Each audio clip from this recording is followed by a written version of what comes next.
Madam Neelam Bij, principal of the school, Dr. Grover, Dr. Guptas, our district welfare officer Shri Omkar ji,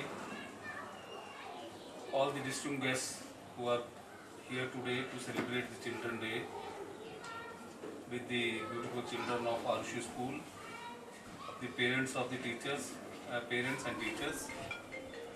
First of all, I must compliment Madam Bij and Ajay Bij ji for the beautiful effort they have done. They have really brought a hope, ray of hope, as the name Arushi signifies, in the lives of the special and mentally retarded children. In fact, these days, whenever we deal with the such type of children, we always tell them that they are this specially able children because they have some special abilities. They are not normal children, but they are specially able children. And the government of India, government of Himachal Pradesh, and the society at large is coming forward in a big way to make these children to become self-sufficient, as your motto is, that you are giving them various kinds of trainings, various kinds of exposures, various kinds of learnings, sensory learnings, other learnings, so that they become like, or they could lead a normal life. And the small efforts, like we have the 9 children and the school started only last year, but I must tell that it is not the quantity but it is the quality which matters. And as Madam Neelam Bij, while she was presenting the annual report of the school, so there were numerous activities, various kind of excursions, various kind of learning, various kinds of exposures to these children, so that the effort is that they should come into the mainstream of the social life, or at least they should be able to cater to their own requirements. Like, I was really amazed to learn that you are now telling them how to make Maggi, how to make lemonade or sandwiches or something like that. So that small things. Even once I went to some this type of school only, so they were telling them how to brush their teeth, like you have also done, and how to go to the toilet, how to wash your hands. So these are very small things.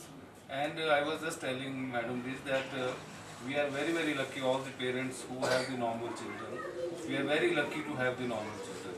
Otherwise, the parents who are having such type of specially able children, so they find it very difficult to cope up with all these kind of things, very normal things. They will not be able to go to the toilet themselves, they will not be able to feed themselves, they will not be able to dress up or something like that. So it's really wonderful, and especially the 2 special educators which you have employed here. So I must compliment them that they have, along with your other teachers of the Orchid Prep School also, the dance teacher, all have done a commendable job. I must compliment, and I wish that this school, this is very small beginning, but small is always beautiful, and a small, because when you sow a seed into the soil, it's a very small seed, but when it comes, it comes into in the shape of a big plant, big tree, bearing lot of fruits, lot of flowers, giving lot of shade to the people. So I wish that this school grows like that.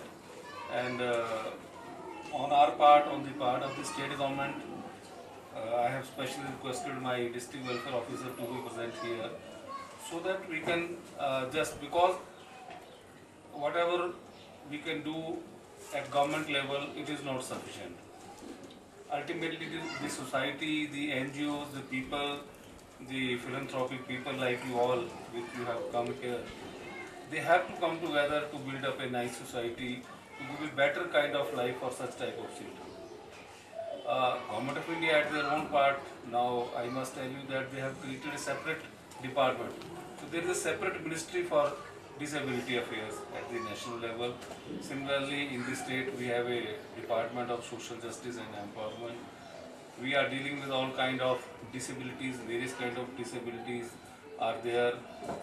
In the government sector, we have the schools also where we are giving them the formal education as well as the inclusive and vocational education, so that they are made to stand on their feet.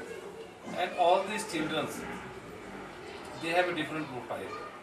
So you have to prepare, like in normal schools, like you have the other school or prep school or the other schools, you have a syllabus for a particular class, and the teacher comes and as per the syllabus they teach. But in such type of schools, every individual student is a separate chapter.